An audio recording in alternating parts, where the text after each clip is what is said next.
such potential. interesting problems, important problems, really. That other people, you're seeing these problems like sea level rise, Right. changing the climate before most of the other. Yes. Yeah, we see it differently. I lived hurricanes. I'm a witness of it. Yeah. Very good. When I lived on the East Coast, I certainly saw hurricanes. Yes. So you are welcome to come and sabbatical. But I don't have sabbaticals anymore Are you done? No. Because you retired? because I retired. Okay.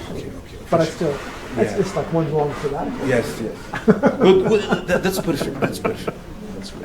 Yeah, but maybe I should come out and visit my niece More often. Yeah. and see these great problems.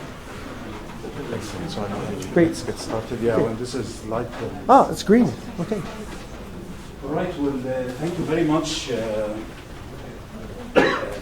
for coming today. I think the audience are a combination of, I would say, smart cities, transportation, and water. Maybe water is more today is more relevant, but I think the methodologies of Dr. Lund. I attended this class when I was a PhD student, so I just told him that I knew only transportation faculty and Dr. Lund when I was at UC Davis. So that was many years ago. I'm not going to say how long, but he was very young when I went there, with a beard and hair and a lot of I had a lot of hair also. I had a mustache and hair. So anyway, thank you for coming. Thank you, Dean Georgiopoulos, for being here. I see a wonderful faculty. Oh, the water faculty, they're all almost here. Excellent. This is the most faculty we had, I think. For your information, quickly, we had this initiative about 5 years ago, the Future City Initiative. And we wanted to bring a lot of new ideas, new technologies into the civil and environmental department. And we established what we call the Future City Initiative. We have many, we have research activities. We introduced the master's degree in smart cities. If any one of you is considering a second master's or master's along the way for your PhD, we have a master's degree in smart cities now. And then also a very high-level seminar that we invite only the best from academia and from industry. And if you're interested, they are all video streamed or recorded and saved on our website. And it's our pleasure today to have Dr. Jay Lund from UC Davis. I'll read Dr. Lund if you excuse me. So he is the Vice Director of the Center for Watershed Sciences, Distinguished Professor Emeritus at the Civil and Environmental Engineering Department at the University of California at Davis, where I got my PhD. And if you know Dr. Walter Go, he already graduated from UC Davis. We have a strong relationship with California. We have 3 faculty from UC Berkeley, and we always kind of tease each other. They always, claim that they are, the bigger university, and we say, but we are better, So we need to hire more from UC Davis to balance this issue. He enjoyed teaching. I can attest to that. Research, very well recognized. Engagement in many aspects of theory and practice for water management and policy, usually trying to integrate economics and operation research with traditional engineering, and this is all what we are about, is to integrate multidisciplinary new ideas in our research and our curriculum. He has become particularly engaged in working on a wide range of water problems in California with many collaborators, and actually one of his collaborators was the advisor of Professor Wong, our associate chair, and remain enthusiastic about potential of system analysis and optimization to provide understanding and insights for management and policy. It's our great pleasure, and the floor is yours. Great. And we'll discuss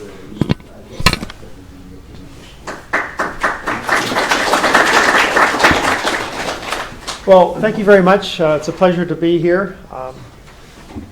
There was special celebratory rain for my coming, I understand, unseasonal We're supposed to be having the wet season in California beginning at the end of September, when we haven't been getting very much wet season. So it's just showing up at the wrong place. So that's the thing with hydrology.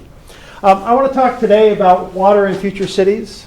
And I'm not going to be very technical about it. I'm going to be a little bit more philosophical. I've spent the last probably 10 years of my career doing more policy work than technology work, both of which are very important.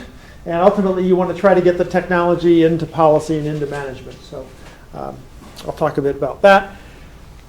Thinking that many people in the audience were not going to be dedicated water people, I'll have a little bit of sort of introductory about the roles of water in cities.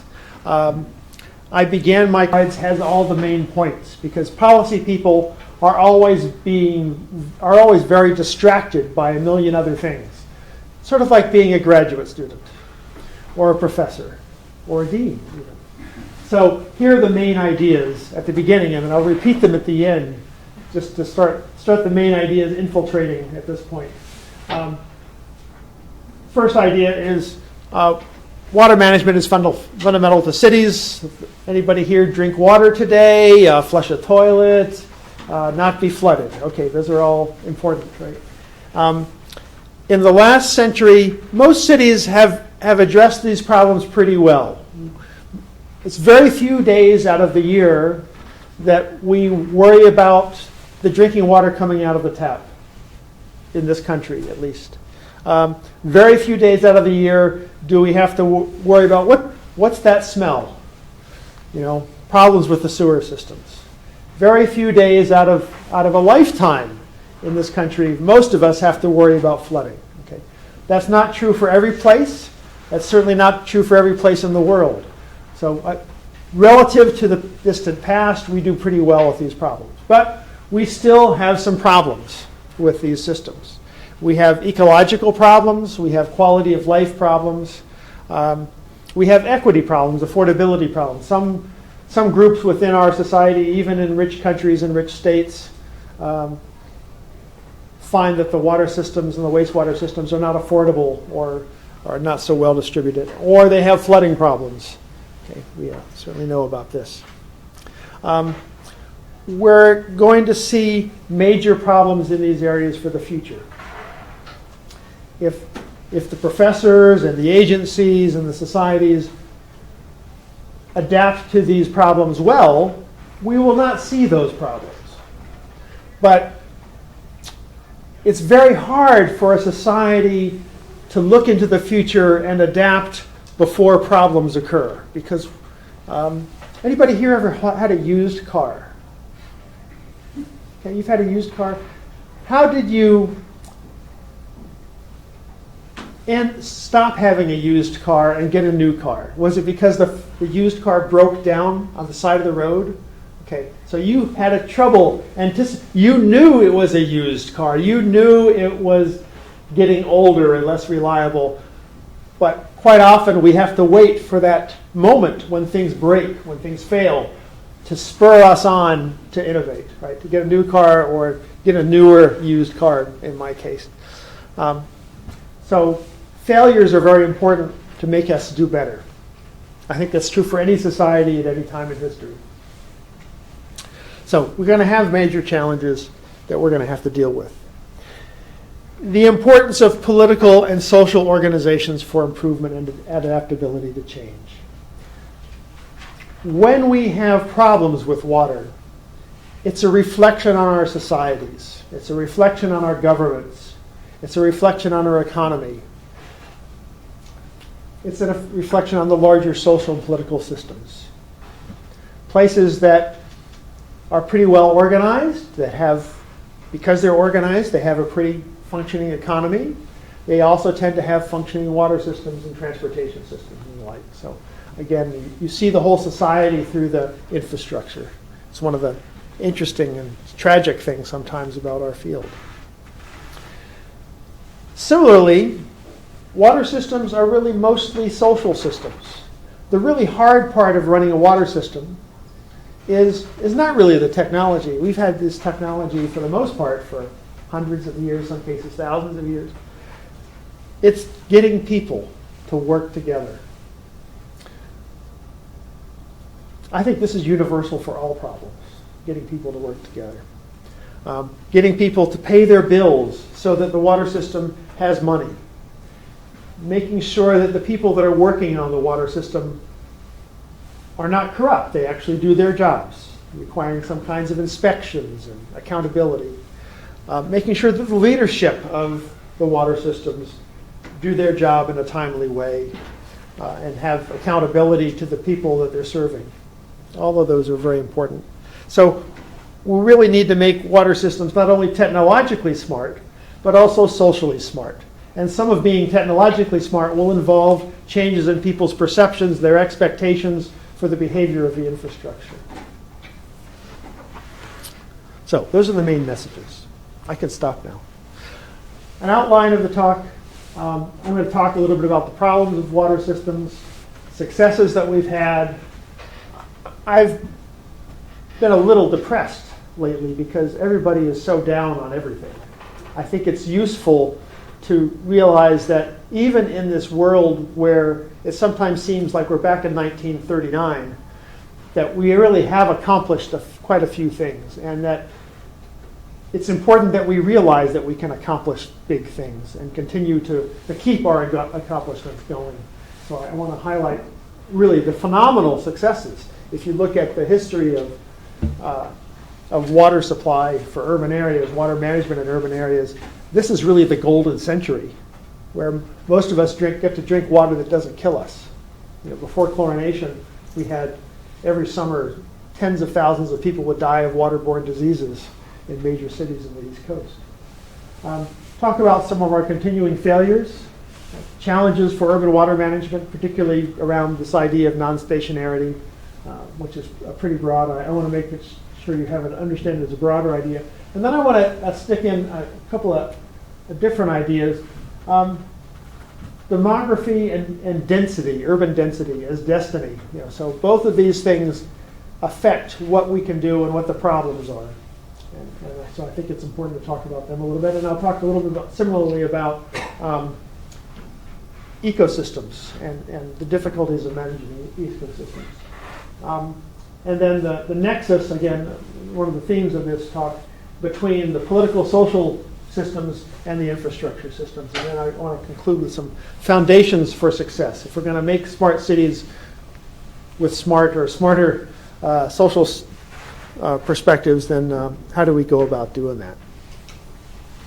So the problems of water management, just to highlight them, if you went back 100 years or a little bit longer than that, we had lots of people dying from waterborne diseases, even in this country up until chlorination, which began really in the early 1900s. 1908, I think, was the first application in New Jersey, and then it spread pretty quickly. This is a typhoid epidemic in 1904. Sewers and wastewater and stormwater. Imagine what would happen if you didn't have storm drains and if you didn't have sewers. It would be a much smellier life and much less pleasant, as well as lives would be shorter. And then flooding. This is a picture of Yu the Great from China in 1000 BC. Again, the foundation of China was largely around flood control in many ways. So these are eternal problems. Every human society for 10,000 years has had these problems. And it's really only in the last century or so that solutions have become widespread over large parts of the earth, and particularly the developed countries. Our successes in water supply: we have much better water quality, much safer water to drink. The water quantity that's available to us is really unheard of compared to a century or so ago. The technology we have available to us for treatment and moving water around and metering it and all kinds of other things, as well as the institutions that are necessary to support all of this wonderful technology in water management. So how many of you that are working on infrastructure want to be paid? None of you want to be paid? How many of you want to be paid? You're working for free here. Wow, the professors must love you. They bring. I saw the previous speaker. They brought in donuts. Is that what you subsist on? So, it's the human side of things is important. It's the human institutions that make sure you are paid for your work. They make sure the person whose job running the wastewater treatment plants and the sewers and the drinking water treatment plants, they all get paid, right? And they're all reliable, and they all do their jobs. Just like the university should be making sure that you're all paid. Hopefully you are. Wastewater and stormwater, you can see these examples up in the upper left there is a water and sewer bill. We don't think about water and sewer bills as engineers, but if it wasn't for water and sewer bills, there wouldn't be the money to pay us or anybody else. So all these things are really very important. Roman aqueducts, we have the more than 1 billion gallons per day drinking water treatment plant for the city of Chicago. We've got huge wastewater treatment plants. And then really only in the last century have we figured out how to manage floods regionally. So this is from a flood in the Netherlands in the 1950s. This is the Miami Conservancy District around Dayton, Ohio, which is really the beginning of modern flood control in the United States, where we have a systematic approach to both the institutions and the technologies and the integration of that for regional flood control problems with the hydrology and hydraulics and economics and law. To give you a sense for how successful we've been, these are drought and flood deaths globally from this century. So you can see in the 1920s, 30s, 40s, we had pretty high death rates, numbers of deaths in the field from floods and droughts, and today it's much less. So this is for all natural disasters, but it's a much safer world from natural disasters today. And this is the death rates per 100,000 people, and you can see they've come down even more. Even with much larger populations and many more people living in floodplains, we have far fewer flood deaths. So relative to most of human history, we're doing a great job. Relative to where we would like to be, we're doing not as great a job as we would like. Relative to a future that's going to have more climate problems, more floods and droughts, we're not doing as good as we'll need to do into the future. But it's not like we know nothing. I think that's important to realize. Comparing the deaths that occur from water problems in this world with all the things that we can do to prolong our lives, we're actually doing pretty well. We have more deaths from our problems than we would like, but there are a lot more people that are dying from what we eat and what we breathe than from natural disasters, floods, and droughts. One of the big successes that we've had has been what I'll call a portfolio approach. So it used to be if you had a water supply problem, you built a reservoir and a surface water supply and pipes, and that was it. And if you needed more water, you just built a bigger dam, right? Or a bigger river. Today, this portfolio approach that we've found, certainly in places like California, which is much drier than here, that we're going to have water shortages. And so what do you do for these shortages? You use water supply from the surface water when it's available. You maybe develop additional groundwater. Maybe you develop also a pipeline to some more distant location that has water. You might also, in worse droughts, have an agreement between your city and the farmers outside your city to say, why don't we buy your water in very dry years? We'll pay you more than you would make from profit from your crops if you just forego irrigating crops this year during the drought and let us have the water. Because the value of the water in the cities is several times what you would get out of for agriculture. So economically, it's a good idea. Economically, it's cheaper than building the bigger reservoirs or desalination plants or whatever else to just reallocate the water between floods and droughts. So again, we're integrating supplies, we're integrating demands. We're going to have, during droughts, we're going to have the cities also use less water as well as buy water from the farmers. We won't let you water your lawns during the droughts, during operational changes when, okay, so you're operating several water sources and you're managing several sources of demand. Somewhat similar to what we sometimes do in transportation and traffic engineering. And then, of course, you have to have institutions to help that will allow you to manage these things, because now we have really millions of people are involved in water management. So for urban water management, it's not just a dozen leaders that are making these decisions. It's not just a few hundred or a few thousand maintenance workers and operators of the reservoir systems and the water distribution systems. It's really millions of water decision makers, each of which at home with their own tap. So for urban infrastructure, we have to manage millions of people, most of whom are the infrastructure users. If everybody decides to drive on one roadway at the same time, I don't care how big you build that roadway, it's not going to be big enough. So we're always interested in demand management as well as supply management.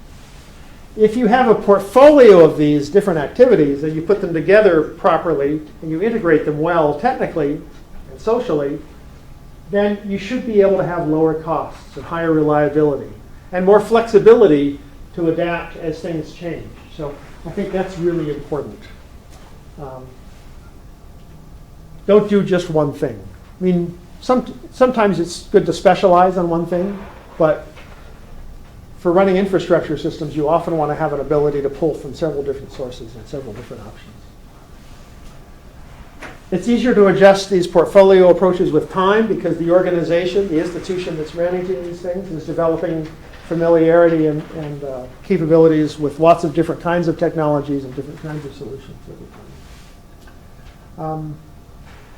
This requires some integration of the technical and management efforts. So you have to take all. So it's more managerially and technically challenging to do a portfolio approach, but it gives you quite a bit better performance in terms of cost, reliability, and adaptability.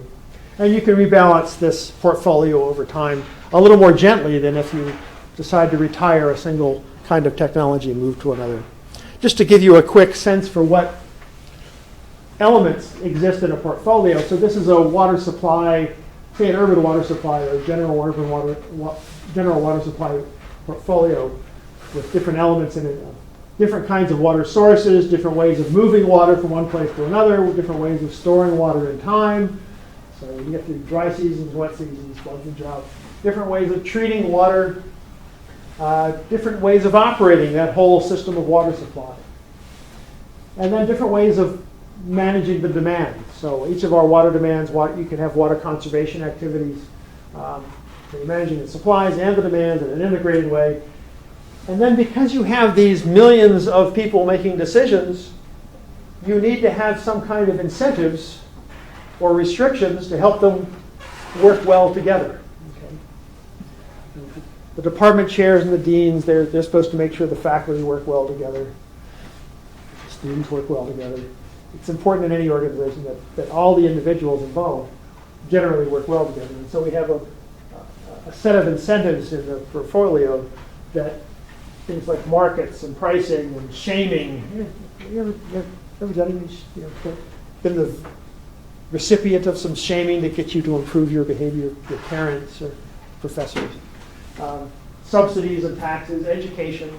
If we all know the system, how the system is supposed to work, we're supposed to be able to do better.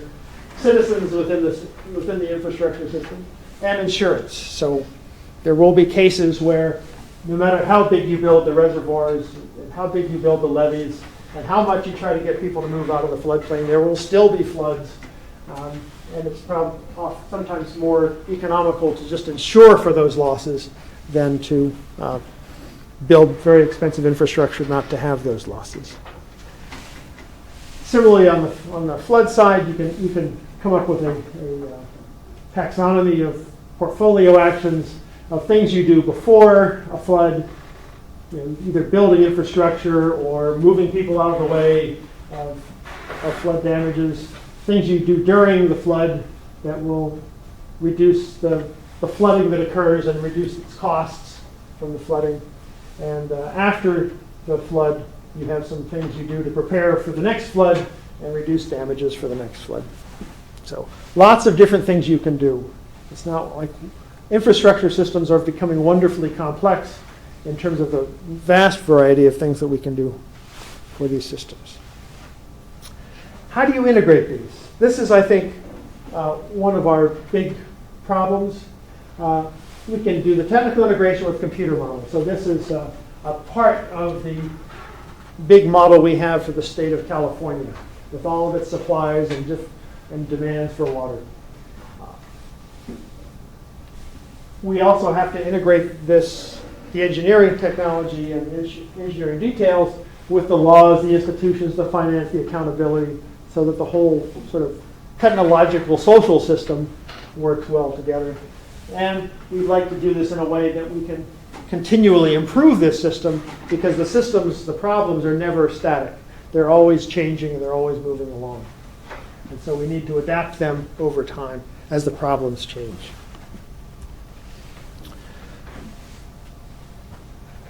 We've had really quite good success by historical terms about these problems, but we still have some major failures. Or failures, it's not like a pass-fail class. It's a failure of we're getting a C or a B in areas and we'd like to get A's in. On the water supply side, we have still some cost issues. We'd always like to make things cheaper. We have affordability issues for poor members of the society, poor users. Some legacy technologies like lead pipes in drinking water systems, technologies we found are really poisonous to us, and we need to get rid of them. New contaminants. We've been very prolific in developing new chemicals and using them in a widespread way for the last century, and now we're finding that many of these chemicals are things we now need to get rid of and isolate from our people. And then sometimes, such as Flint, Michigan, we're having troubles with trust. Once all of those users find that or become convinced that they cannot trust you to run the infrastructure system, they then have behaviors which seem perfectly reasonable to them, like, why should I pay my water bill if they're not giving me high quality water? Maybe I'll go buy bottled water at the store instead of paying my water bill. So we have some problems with that. With wastewater and stormwater systems, we have problems of cost. It's quite expensive to build these systems. Environmental impact and water reuse. So we're trying to get, in California at least, to where we reuse more and more of our stormwater and our wastewater.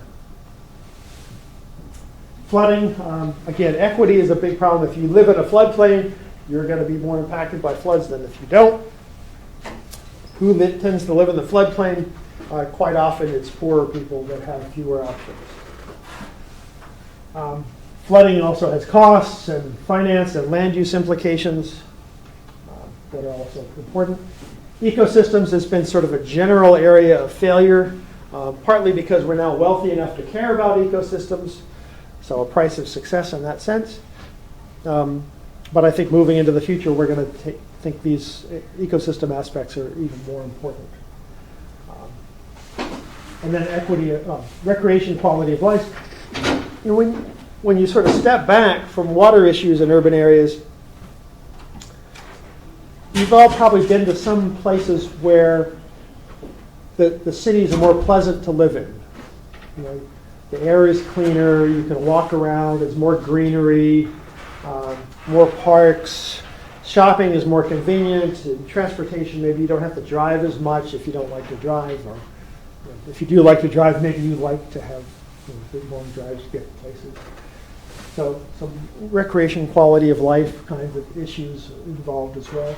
And then, of course, the ubiquitous equity and affordability. Again, it's a big society. There will always be tails to the distribution of how people are being treated by that system. And the upper tail usually worries about itself quite effectively. The lower tail always has troubles. So we would like to do better, by the lower tail in particular. These kind of failures should spur us to do adaptations, should spur us to make improvements. So I'd like to think that we should use failures. We should not ignore failures. This is a problem of many bureaucracies. If you have failures, we tend to ignore them. There's a tendency to ignore them, whereas we should use them as a way to make improvements. So some of the challenges we're going to have in water management, certainly climate change, temperatures are rising, sea level is rising. I don't know, how long is Florida going to be here at projected rates of sea level rise? I was hearing from somebody the other day that we should expect 5 meters of sea level rise eventually. That large parts of Florida will be the Atlantic Ocean or the Gulf Coast. In the Gulf with those rates. Changing water quality concerns. One of the disadvantages of our progress is we have more chemists, and more biologists, and more medical researchers who are finding more chemicals that we need to worry about for our public health, and which requires that there be more research funding to fund new treatment methods and the like. The stability of organizations and finance.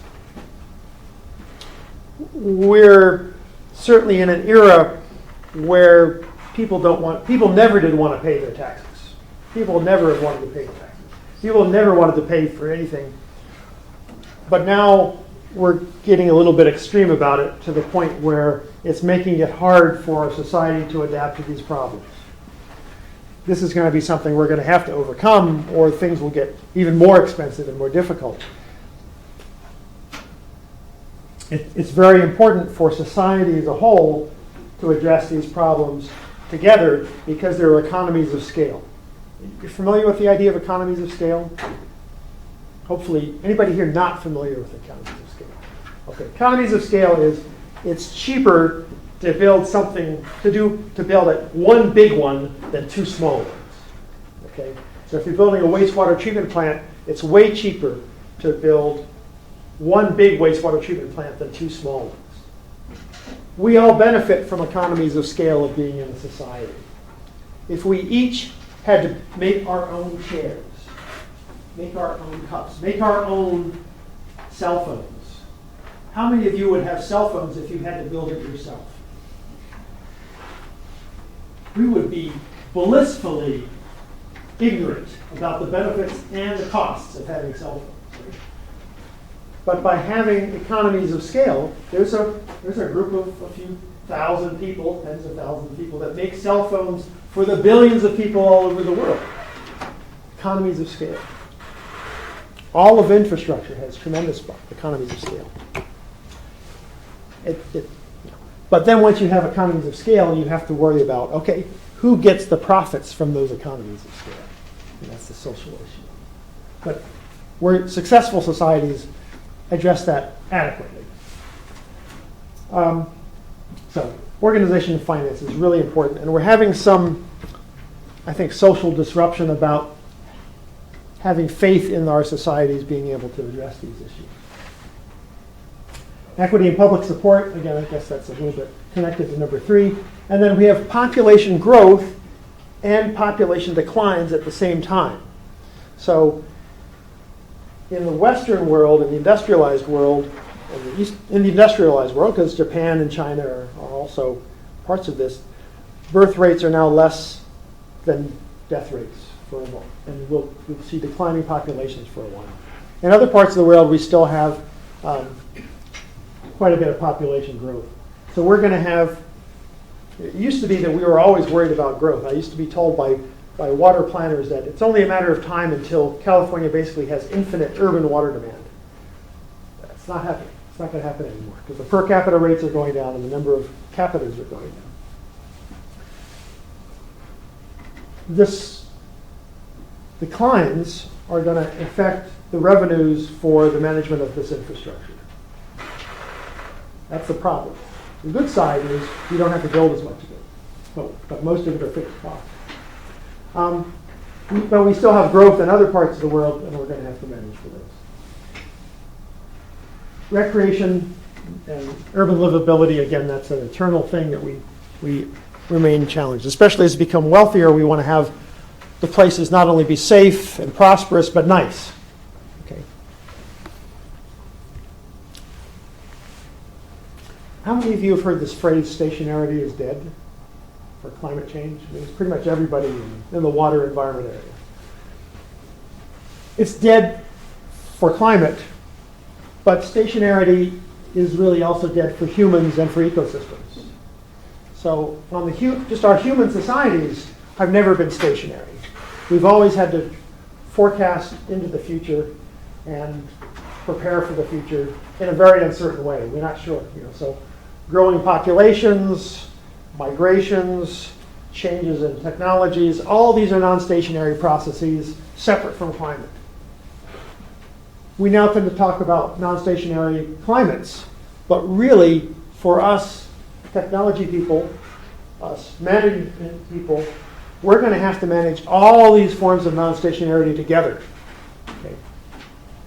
There's not going to be a Department of Climate non-stationary and one for human life. You've got to manage it all together. On the ecosystem side, we have, and the human side, we have really globalization of the economy. We have globalization of ecosystems. One of our major problems for ecosystems is invasive species everywhere. How many people here are from Florida? Okay, so 1 of 50. So that's how globalized we're becoming. Not only are we having sort of homogenization of people moving all over the place, but we've brought all these critters with us, critters and plants with us. And so ecologically, that's a major problem for our managing these things. And then all the other aspects of that. Again, coming back to these economies of scale, if we address all of these things and all these problems together as a group of people, we have economies of scale. If we can't organize ourselves to do it together, we're going to have less economies of scale, and that's going to raise the costs and the impacts for everybody. But we have this problem of greed. Okay? As students, have you ever worked on a group project? How many people really worked on the group project? Right? In a group project, how many people really work on it? Okay. Not usually everybody the same. Okay. I see the smile. Right?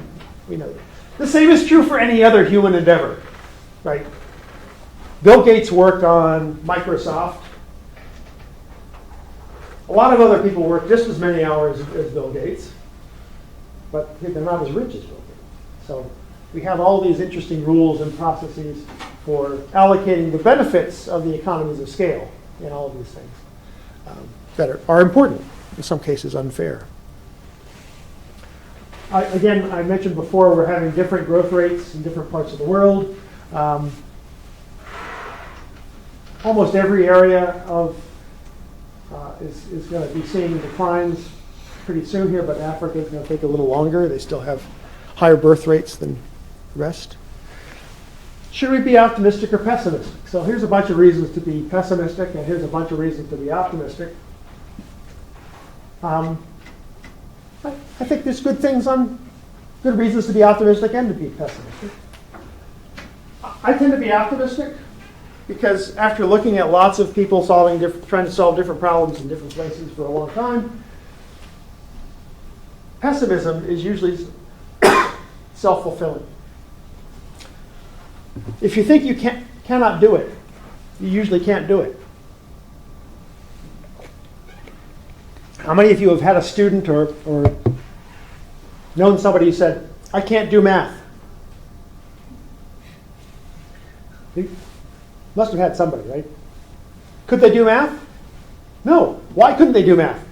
Because they can't do math. My wife's an artist. I tell her, I can't draw art.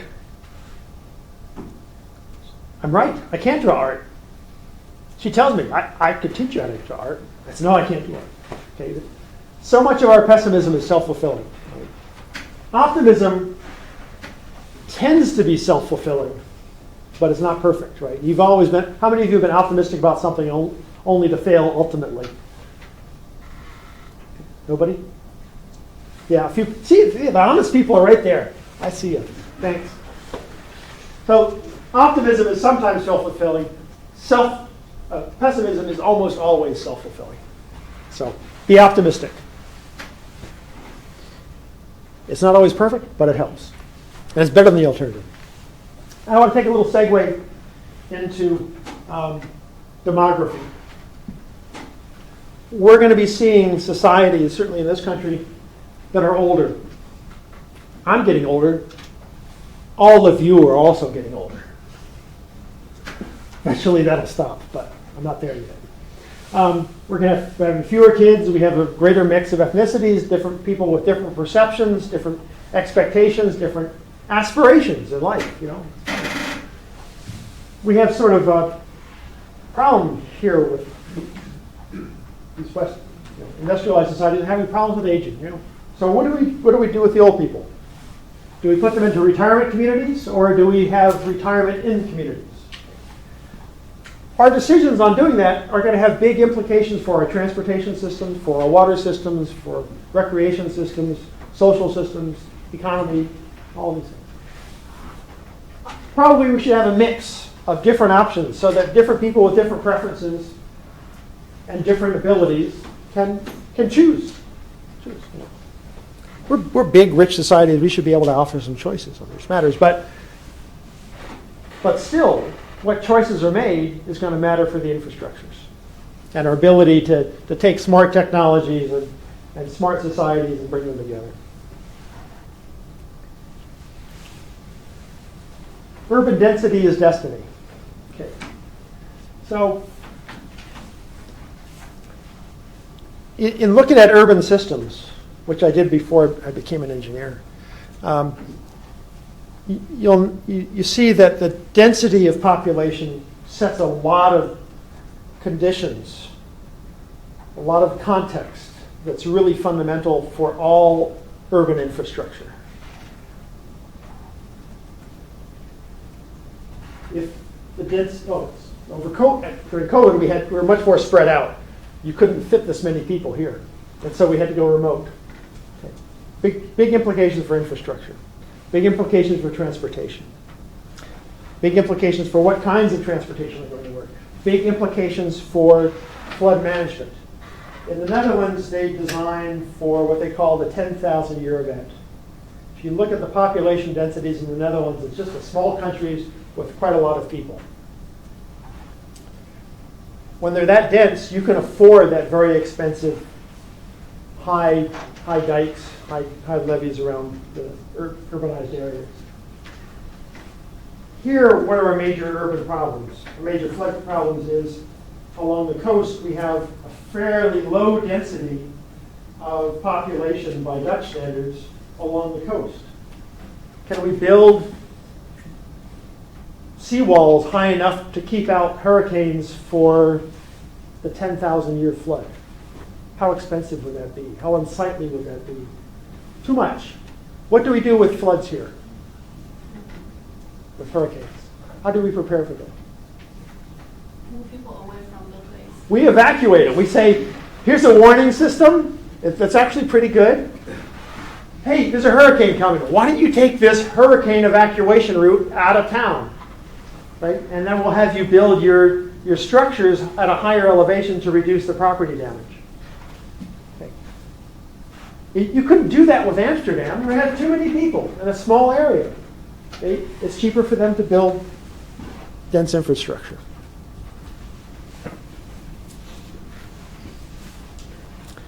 And there's really a nexus between political, social, and infrastructure systems. We in our engineering world, we can pencil out how all the technology works and with assumptions for demands, and we can make that work on pencil, paper. But in the real society, those expectations have to work. Those assumptions have to be the right assumptions. And as the population changes and the climate changes, it has to work technically for those conditions as they change. We have to have collaboration with customers so that when it's a drought and we tell them, it's a drought, please use less water, that they use less water. We can't cry wolf and say, oh, it's a drought, but it's still raining outside, but you should still trust me and not use water. No, they have to trust us in order for the infrastructure to work. Right? If the route guidance system says, take this road, and there's way too many cars there, they're not going to trust you anymore. We also need support from the political authorities, some stability, rule of law. You have to be able to, when people use too much water or people are driving on the left side of the road when they should be driving on the right, there have to be legal consequences. The authorities have to come in and straighten out that problem. Because if just 5% of the transportation population decides they're going to drive on the left side of the road in this country, then everything's going to go wrong. So we require that the users of these systems behave well. And we need to adapt these systems over time, both on the societal side and the technology side, as the conditions and the demands change. And this requires those incentives that we talked about on the portfolio approach, some feedback from the customers, inspections to make sure people are doing their jobs, political feedback in terms of elections and regulations, and fundamentally for us all, people paying their bills. If people don't pay their bills, then we don't get paid and nothing works. So some foundations for success.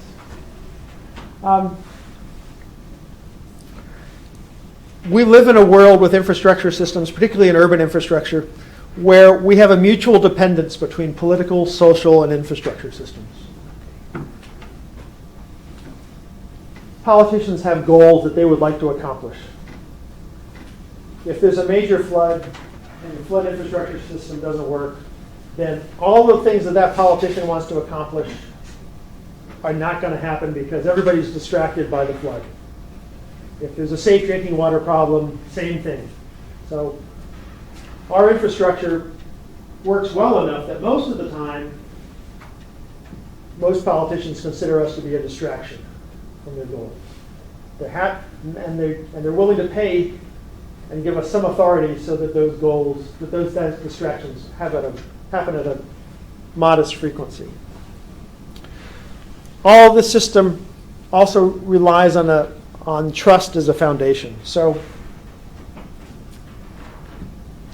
in a society, you really can't afford to trust people completely. But if people didn't trust us to provide safe drinking water and they want to continually test their drinking water every day because they have so little trust in us, that's a lot of expense. That's a lot of distraction. That's a lot of misallocation of resources in that testing if we're doing a good job that we could use to actually build a better treatment plant. The amount of money that's spent on bottled water in this country is tens of billions of dollars per year. What kinds of infrastructure could we do for underserved areas if we had that money to actually help the underserved? So again, trust is very important for the detailed operation, but there needs to be some accountability as well. So I have here accountability without micromanagement. We need stable financial situations and accountable organizations, and then adaptable portfolios, and then incentives for improvement. So again, when you look at all forms of interest, here's sort of religious infrastructure and transportation infrastructure. All of these sort of fit together in the social and societal and economic sense. I want to talk just a little bit about, I don't have long, I'm going to have to skip over much of this, but I do want to talk about the problem we have with nature, with ecosystems. Our legislative regulations at the state, federal levels regarding ecosystems is mostly don't let anything die off, no extinctions. We're having a hard time doing that. Climate change isn't going to help. The temperatures are going to be higher. It's going to be very hard to keep all these species going. I think in many cases it's going to be futile. So if you know your ecosystem is going to, as it was, is no longer going to be sustainable, what should we try to replace it with? We can't go back. We can't refrigerate the region to get the temperatures down. Do we want to have some areas that are pristine nature, where we try to isolate it from human influences? That's becoming very hard with air pollution and invasive species. There's a really interesting idea of ecosystem reconciliation, where realizing that about half of the surface of the earth is operated for agriculture, if you can modify the agricultural and the urban areas just a little bit so that ecosystems can have a partial home on agricultural land and a partial home in urban areas, maybe you get more overall ecosystem benefit than you would by taking 10% of the land and setting it aside for ecosystems. So ideas of ecosystem reconciliation are pretty attractive, and there's lots of different ways you could do it. And then I go to Europe, and I talk to them about nature, and they say, well, we don't really care so much about these endangered species. That's not the way we think about it at all. We just want to have some nature around, not concrete green stuff, parks. And they're concerned with native ecosystems and wild ecosystems as well, but they're not so particular about which species as we are here. So again, I think the theme of adaptable portfolios over time, maybe having mixes of things we're doing for ecosystems within the urban areas and outside. I have a wonderful ecologist colleague who says there will always be an ecosystem. It's just a matter of, is it one we prefer? And we have to decide what kind of things we would prefer. Okay, so I'll quit that. I'm way too slow today. Institutions to manage this non-stationarity. I think it's really important for us to realize that you're already a member of an institution that has been around for 1,000 years, the university systems. Clark Kerr, the president of the University of California in the 1960s, wrote a nice book called The Uses of the University. What's the role of public universities in the larger society? And he noted that there were, of the 10 oldest institutions, human institutions that he could identify, there were things like the Catholic Church, the Parliament for the Isle of Man in England, in England, and maybe 7 or 8 of those 10 were universities, starting in the Middle Ages. Actually, the first one was in Morocco, Islamic. So our institutions have been adaptable to non-stationarity for 1,000 years. Universities are, we would like them often to be more adaptable than they are, but they have been successfully adapting over the last 1,000 years of change. And so this also should give us some hope. The titles are Smart Cities Sci-Fi. What is SMART? It achieves objectives. What are our fundamental objectives? Public health, economic prosperity, ecosystem health. And then social objectives that we're not likely to all agree on. But we do know that they're all important. And so back to the main ideas. Water stuff's important. We're successful sometimes, unsuccessful other times. We have major challenges coming. The importance of social and political organizations for improvement and adaptability, not just technology. And that we want to make these water systems and all the other infrastructure systems technologically and socially smart. So that's basically that. And then because I'm a professor, here's some further readings. Any questions?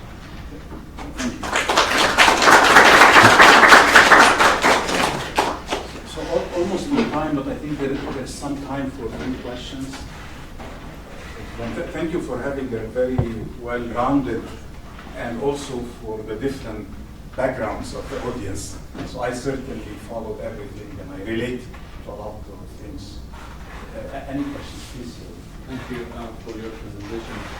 I'm wondering if you have any idea about the water energy nexus, because we are seeing that the impact of water and energy is very interrelated, and what is the future for small cities? I think this is another one of those eternal things. Water energy nexus has always struck me as kind of a buzzword because it's always been important, and it's always been important in actual management. But some NSF program officers decided, oh, here's a good way to get more money out of Congress. We'll coin this term, water energy nexus. But it's always been there. People in industry have always known about it. They always think about it. And it is important, and it's always been important. I see it changing in the sense that we'll be moving from more carbon-based sources to more renewable-based sources. And that has all the implications you would expect when you change those parameters in the energy models and the water models. But yeah, I think it's important. It always will be. I just wish we'd get less jargony about it. More questions? We know that California has this water shortage system. What is your assessment of how well it deals with the water shortage? I'm thinking very naively that lately, I think maybe a couple of months ago, California was inundated with water. Right. What happened to this water? Gone, right? Right. So if you look at the coefficient of variation of annual precipitation from all the precipitation gauges, the thousands of precipitation gauges in the country, you will see that where I'm from in Delaware is boring. Florida is actually boring. As you move further west, it gets less boring. And when you get to California, you have much higher coefficients of variation. It's just weird compared to all the rest of the country. So I explained it that in California, we have more wet years and dry years per average year than any other part of the country. This makes it exciting. So we had in 2021 was the third driest year in more than 100 years of record. 2023 was one of the wettest years in 150 years of record. All right next to each other. So basically every year we have to prepare for floods and we have to prepare for droughts. It keeps the society, the water managers, the governments on their toes, so to speak. But politicians would prefer not to think about these things. They prefer to think about other things. So I explain to my students that you'll spend most of your career preparing for floods and droughts, doing your technical studies, talking to people in the society and the legislative staff and politicians and news media people so that you know how to communicate with them, they know how to communicate with you, you understand their problems a little better, they understand you're an expert on this stuff. And then when a flood or drought happens, you have a window of opportunity. That's the time when they start to get desperate and think, oh, I've been thinking about all these other things, now I'm thinking about floods because everybody's demanding that I say what to do about floods. I show you, here's some ideas on floods. And they say, oh, now I'm willing to pay attention to you. And you've been practicing over the last 10 years since the last flood on how to communicate with me, and I can better communicate with you, and I can be recognized as an authority. And it's more like, so when we have floods and droughts, which we have frequently, if we do our homework right, each flood and each drought becomes an opportunity to innovate. And we have a really nice paper that we published during the last drought that basically shows we innovate at a faster frequency on water